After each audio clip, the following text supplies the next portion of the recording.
Mesdames et messieurs, je vous en prie, mes frères burundais et burundaises, mes frères et sœurs, faites un tonnerre d'applaudissements pour le seul, l'unique Michel Ngou. Je vous entends pas. Je vous entends pas. Faites du bruit pour Michel Ngou.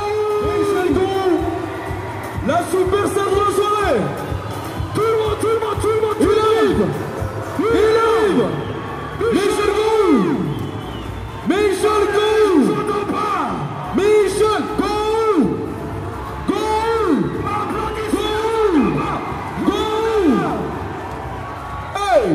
Michel Ngou. Ngou. On va nous gifler ce soir.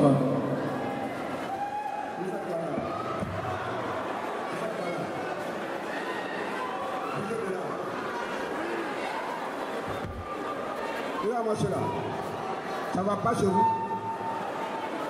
Les gaillards comme ça, vous venez vous asseoir pour mentir aux gens. Est-ce que vos enfants savent à la maison que vous mentez ici? Vous n'avez pas honte, hein?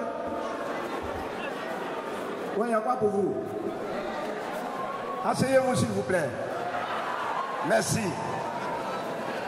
Est-ce que ça va?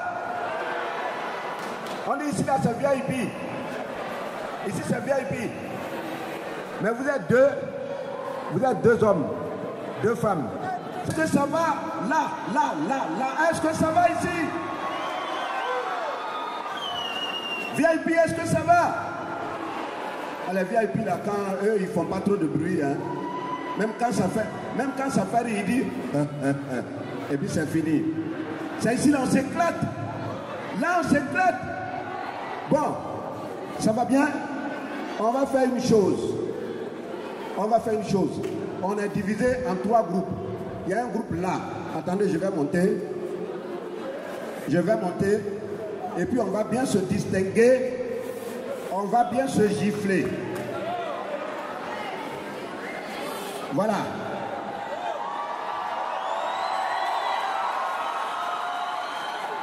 On fait 3 groupes. Voilà un premier groupe. Voilà un deuxième groupe. Les VIP, 3e groupe. Donc, je dis, si tu ne fais pas attention, je vais te gifler. Vous répondez seulement, je vais te gifler. Et puis je vais vous noter. Si tu ne fais pas attention, 2 sur 10. Si tu ne fais pas attention,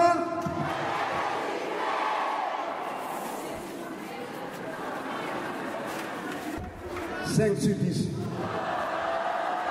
Attendez, les VIP vont prouver. Si tu ne fais pas attention,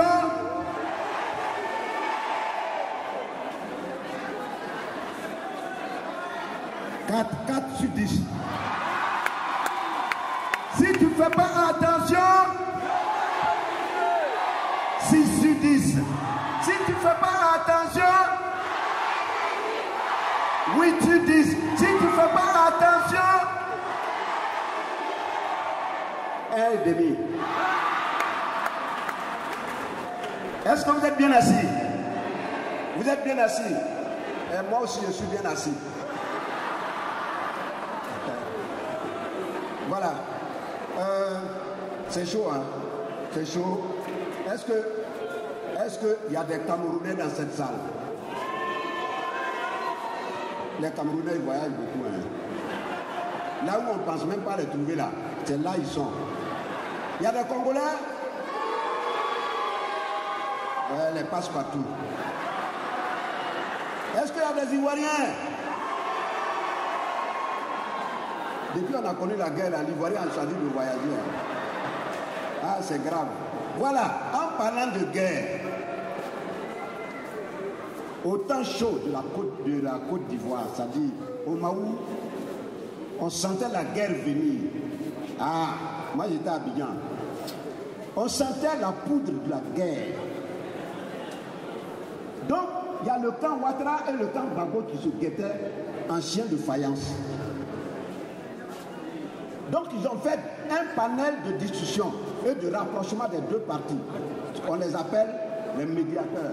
Attends, on dirait qu'il y a un sorcier qui a mis piment dans mes yeux. Et ces médiateurs devaient venir discuter avec les deux parties pour ne pas qu'il y ait éclatement.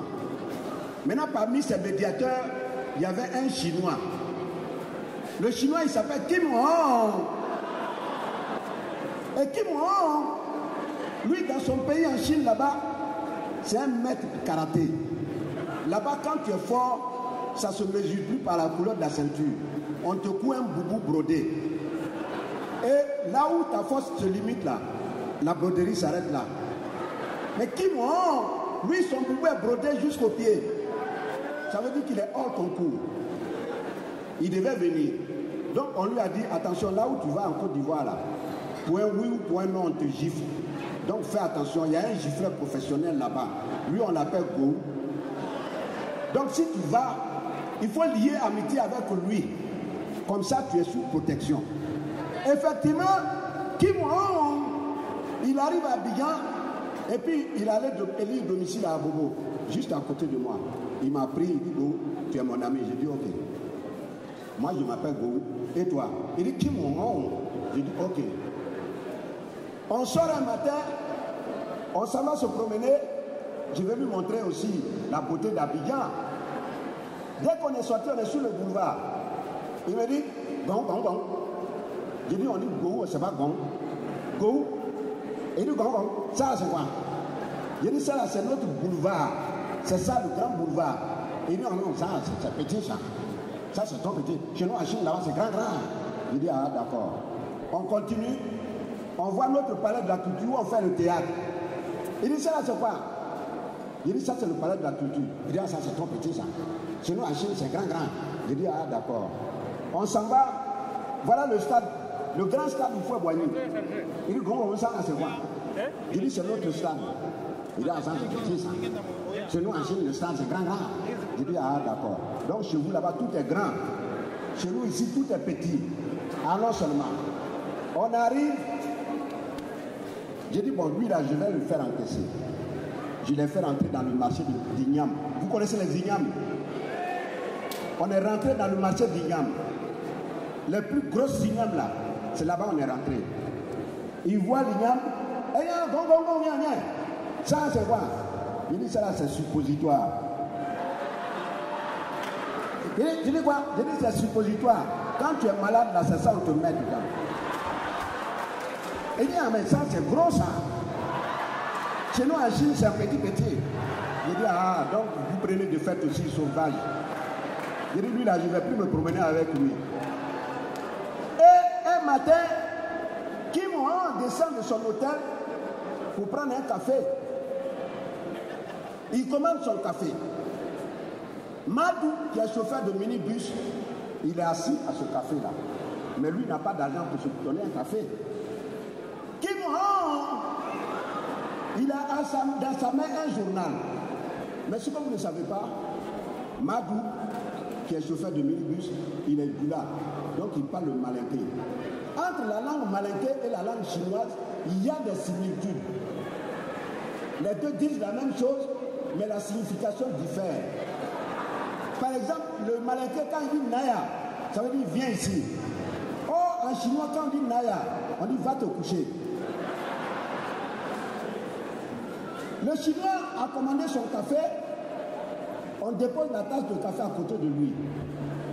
Comme il voulait lire son journal, il pousse légèrement la tasse de café vers Madou. Lui, il pensait que c'était un don. Il regarde la tasse de café et puis il demande au Chinois, Katawa. En malinké, ça veut dire, est-ce que je peux prendre? Oh, en chinois, ça veut dire, est-ce qu'on peut combattre? Le Chinois regarde Madou et puis il fait ça. Madou dit Katawa. Le Chinois fait ça. Chez nous ici, quand on fait ça là, ça veut dire c'est donné. Oh, en chinois, quand on fait ça, ça veut dire on va voir ce qu'on va voir. Madou envoie la mère pour prendre la tasse de café. Le Chinois a passé à une attaque. Il faut anticiper. Tue la patrouille de Madou, tata douille. Madou saute. Et puis il descend, il regarde le Chinois. Et puis il demande, Moulebe.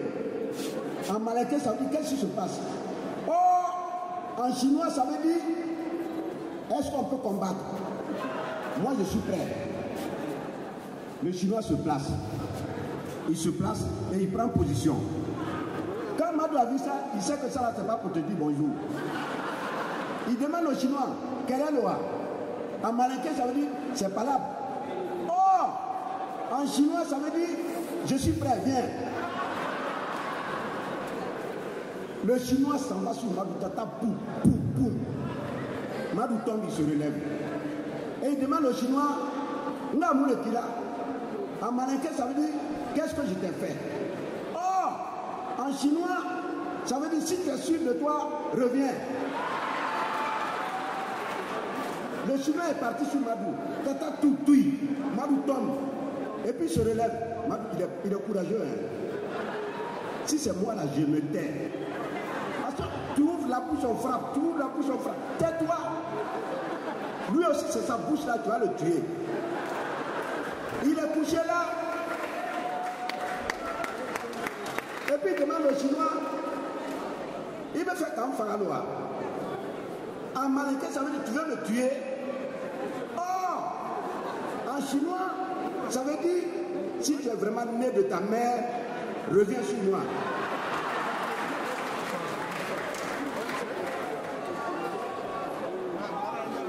Non. Il a giflé Madou avec son coup de pied. Tata, il a reçu des coups dans les potes. Sur place, Madou est mort. Il est mort. Maintenant, comme il est mort, il faut aller l'enterrer. Moi, j'étais présent. Alors, comment toi, tu étais là-bas. Il faut dire encore, je vais gifler ton oreille gauche là. Regarde-moi là, en douille. Macrocéphale. C'est moi qui te dis ça. 1000 fois macrocéphale. Donc, on allait l'enterrer. Mais le cimetière où on allait enterrer Madou, là-bas, il y a une loi, on ne dit pas le nom de quelqu'un. Si on dit ton nom là, tu meurs le lendemain. Malheureusement, il y a un petit de 5 ans qui nous a suivis. Lui, il ne connaît pas la loi. On rentre dans le cimetière, on enterre Madou. Le temps de quitter, Madou, il est derrière un monsieur. Il s'appelle Gabriel. Il dit, Toto Gabriel, Toto Gabriel. Gabriel s'en va. Gabriel le contourne. Il le suit. Toto Gabriel. Gabriel ne veut pas répondre. Il sait que là où il est, là, il est déjà mort. Toto Gabriel. Toto Gabriel. Petit insiste. Gabriel, lui, s'est arrêté. Il dit, là, je suis déjà mort, mais je ne vais pas mourir seul. Il s'est arrêté. Il dit, petit Ibrahim, je t'ai fait quoi? Pourquoi tu veux me tuer, Ibrahim? Ton papa Youssouf qui est là, j'ai dit son nom. Jacques qui est là, j'ai dit son nom. Rigobert qui est là, j'ai dit son nom. Le macrocéphale qui est assis là, j'ai dit son nom. Robert qui est là, j'ai dit son nom. Quand il tourne vers moi, je donne dos. À la fin, j'étais le seul rescapé.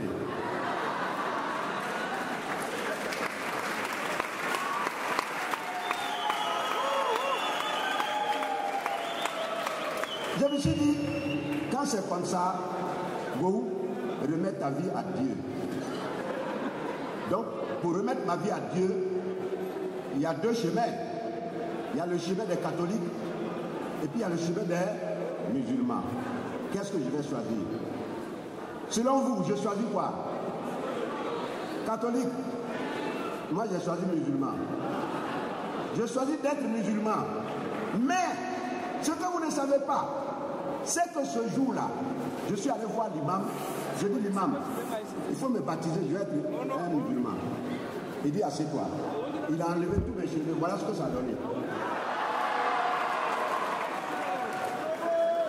Quand il a fini de raser ma tête, Il a récité ces versets de Coran, je suis devenu musulman. Et il m'a dit, bon, à la prière de 19h ce soir, il faut que tu sois là. J'ai dit, ok. Mais, entre-temps, Dieu a parlé à l'imam. Dieu lui a dit, ce soir, à la prière de 19h, quelqu'un va mourir dans ta mosquée. Quand tu vas réciter tes versets, et puis tu as dit, Allahu Akbar. Normalement, on se redresse avant d'envoyer le front par terre. Le premier qui va se redresser, il est mort. Donc, il appelle son fils. Il dit, Madou, viens ici.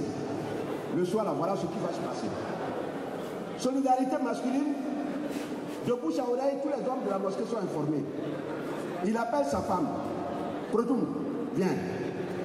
Le soir, là, à la prière de 19h, quand je vais dire Allahu Akbar, quelqu'un va mourir, le premier à se redresser, il est mort. Solidarité féminine, de bouche à oreille, toutes les femmes de la mosquée sont informées. Qui va donc mourir? Moi j'étais là. 19h, pile poil. Moi je suis là. L'imam est là. Le muezzin est là. L'imam récite le premier verset, deuxième verset, troisième verset. Il dit Allahu Akbar. D'habitude, il est le premier à se redresser. Il est là, il regarde à droite, tout le monde est abaissé. Il dit ah. Il regarde à gauche, tout le monde est abaissé. Il dit c'est quoi ça? Il dit muezzin, il faut te redresser, on va terminer la prière. Le muezzin dit imam, tu es bête. Il faut te redresser, on va terminer la prière. L'imam dit, mais je te donne l'ordre. Il dit, imam, il ne faut même pas essayer de faire ce que tu sais là. Tout le monde sait. Comme toi, tu es le premier responsable de Dieu ici, lève-toi à finir la prière. L'imam dit, si c'est moi que vous attendez, vous allez pousser champion dans cette position-là. Mais on est resté là pendant 30 minutes. Vous savez comment on est rentré à la maison? Chacun marchait comme ça.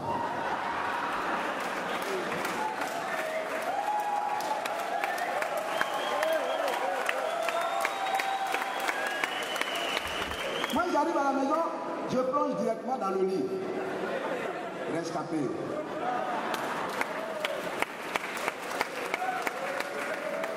Je dis bon, je ne suis plus musulman. Je vais aller être chrétien. Pour être chrétien, il faut se faire baptiser aussi. Je suis allé voir un ami. Lui, il m'a dit, il y a un prêtre qui baptise. Mais lui, dans un marigot. Et le baptême consiste à prendre la tête du fidèle, la mettre dans l'eau, au fond de l'eau, et puis réciter Notre Père qui est aux cieux jusqu'à la fin. Quand il finit la prière, il te ressort de l'eau, tu es baptisé. Mais le prêtre, il est bègue. Il bégait comme c'est pas permis. Donc j'arrive, heureusement ou malheureusement pour moi, j'ai trouvé quelqu'un avant moi. Comme il me connaît, j'arrive, je le regarde, et puis il me dit, je vais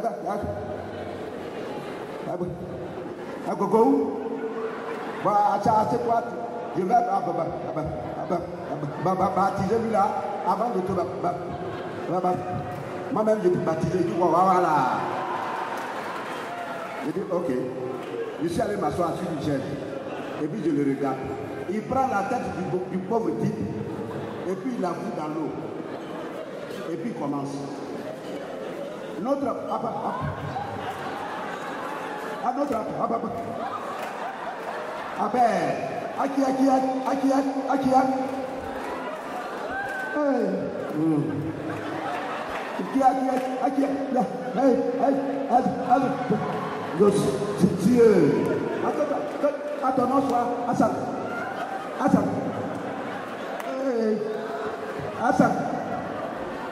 le monsieur, l'instinct de conservation l'a poussé à se débattre, et puis il sort la tête de l'eau.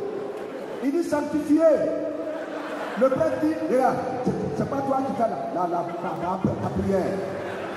C'est moi qui fais la prière.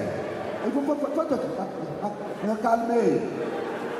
Ah, si tu connaissais ça, tu n'allais pas.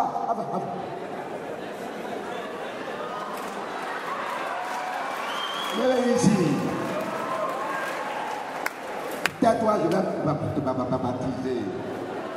Ça sent, il fout la tête à l'eau, et puis il dit, ça sent, à vous fier. Et que ton rêve,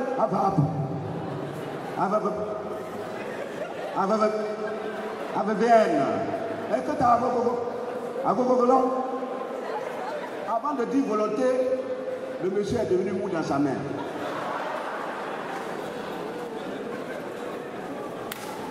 Il le sort de l'eau et puis le dépose.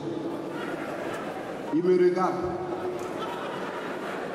Moi aussi je le regarde. Il me regarde. Moi aussi. Je le regarde. Il sait ce que je pense. Moi aussi, je sais ce qu'il pense. Et puis il me dit, Ago, la petite prière, j'ai fait là, il est déjà mort. Les gens me mettent vite, hein. Moi, je suis là, je le regarde. Il dit, c'est Dieu qui a donné, c'est Dieu qui a moi-même je dis repris, il dit voilà. Il me dit, il dit, il faut dire le reste, je vais t'écouter. Il dit, viens, je vais te baptiser. J'ai dit, tu es un bâtard. Tu es un assassin. Macrocéphale 10 000 fois. Espèce d'andouille. Nyamrodé. Moi, je suis musulman, je ne suis pas chrétien. Troisième fois rescapé. Et là, je dis, bon, quand je vais arriver à Bujumbura, je vais raconter ça à mes frères. Voilà ce que j'ai vécu. Et si vous m'avez vu ici, sinon je serais déjà mort.